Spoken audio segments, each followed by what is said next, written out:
일부 보육시설에서 특정 원화를 지속적으로 활동해서 배제한, 그러니까 부모 입장에서는 원화를 왕따시킨 교사들이 검찰 수사를 받고 있습니다. 피해 후유증도 심각한 정서학대 행위는 실제로 적지 않게 발생하고 있습니다. 정서학대가 어떤 건지 또 어떻게 진단할 수 있는지 조미애 기자가 취재했습니다.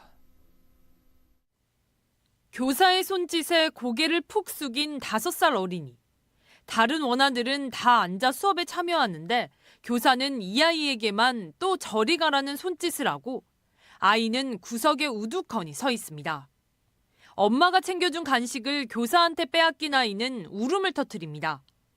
자녀를 이곳에 보내기 위해 학부모들이 긴 대기 시간도 마다하지 않는다는 청주의 한 어린이집에서 5, 6개월 전 벌어진 일입니다.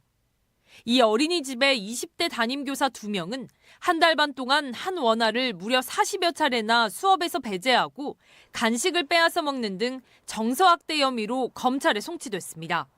바지에 대변을 봤다는 거예요. 아이가 이렇게 뒤를 계속 잡고 돌아다녀 20분 동안. 누가 봐도 급해 보이는 표현인데 앉아서 가만히 쳐다보고만 있더라고요. 올해 초 또 다른 청주의 어린이집에선 5살 장애 아동을 활동에 참여시키지 않고 수개월 동안 벨트로 의자에 앉혀놓은 교사가 형사 입건되기도 했습니다.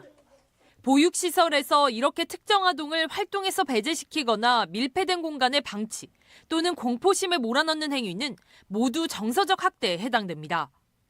중앙아동보호전문기관이 조사한 아동학대 사례를 보면 지난해 정서학대가 전체의 44.9%를 차지할 정도로 가장 많습니다. 성장기 아동의 자존감을 떨어뜨린다는 점에서 피해 후유증도 심각합니다. 보통은 한 번으로 끝나는 경우가 없습니다.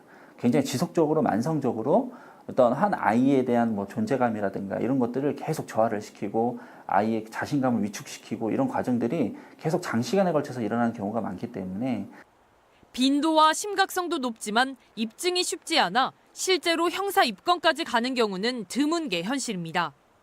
최근 3년 동안 충북에서 신체적 아동학대로 입건된 경우는 257건, 반면 정서적 아동학대는 24건에 그쳤습니다.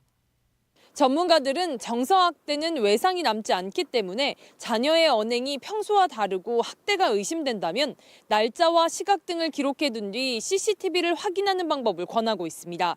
MBC 뉴스 조미애입니다.